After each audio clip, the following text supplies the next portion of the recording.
You really think I'm paying homage to the American Indians? Ha! Don't make me quiver.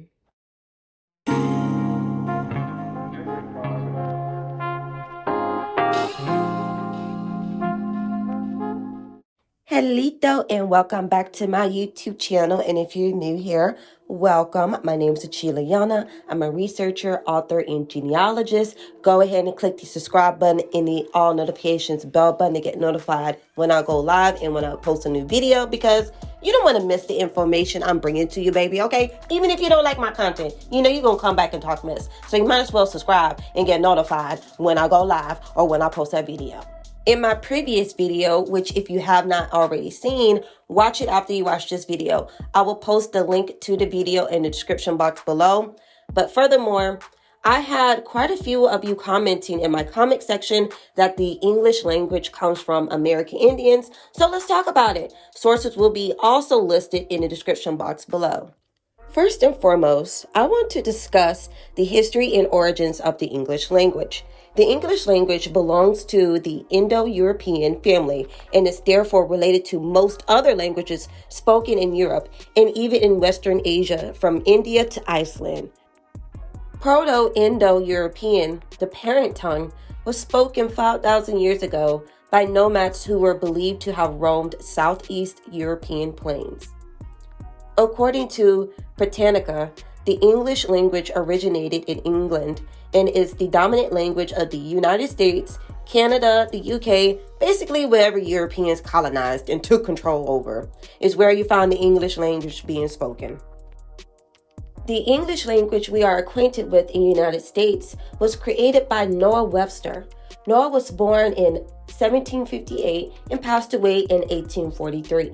Although the first English dictionary dates back to 1604, it was Webster in his 1828 American Language Dictionary that quenched the thirst for a cultural independence from Britain, as Webster thought of himself as a savior of the American language. When Webster's Speller was originally published, politicians were discussing the abolition of using the English language entirely. Some favored using German, while others wanted to create a new language altogether. Webster proposed a compromise, a new sanctified version of English to match their new independent identity. That's right, they had a new attitude, okay? Just like a rebellious teenager with their parents. I want independence. I want to be different. I don't want to listen to you guys because I'm grown now. Yes.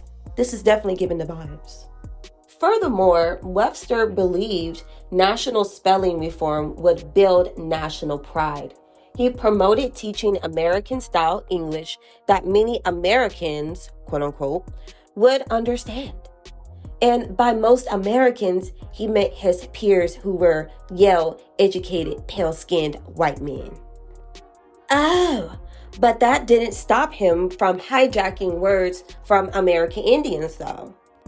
According to languagemuseum.org, the website states, and I quote, "In his 1828 dictionary, Webster added words unique to North America, many of which originated from the continent's Native Americans. For example, skunk, squash, and..." Now, it is no secret that some English words come from American Indians, like the ones I mentioned before, and also like hurricane, tomato, tobacco, etc. But I want viewers to keep in mind that American Indians had our own languages, no matter if we lived in present-day United States, Mexico, or even South America. It was from our own dialect, our own tones, and our own tongues. Aboriginal Americans did not personally partake in creating the English language, as the English language has been around for 5,000 years. The Americanized English is more of a Creole language, given it has Indo-European, American Indian, German, and even some Spanish influences. Aboriginal Americans, we have our own languages and words from our own dialect, meaning that we were not speaking straight English like we do today. The words Noah hijacked from American Indians are spelled. It may even be pronounced differently than how American Indians originally spoke them. Let's look at the comparison of words like hurricane, caucus, potato, tomato, tobacco, cashew. Look at the words that the original people from these areas spoke. They did not say these English words verbatim. They had their own dialect, their own affliction and tone of the words, and some of these words are just completely different. These English words do not come from, nor was created by American Indians themselves. It was of Noah's doing to put a European spin on American Indian words.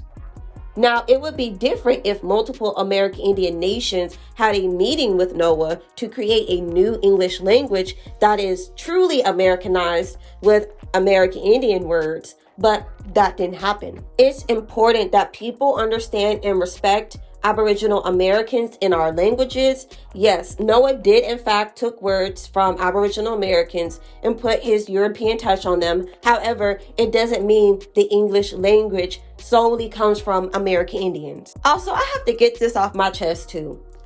I don't know why y'all giving this man so much credit, like he was doing us a favor by putting our words in the English language, and like he just solely credited us for what he did with the English language. He was a racist, pale man that believed Africans had no history and believed that Americans were white.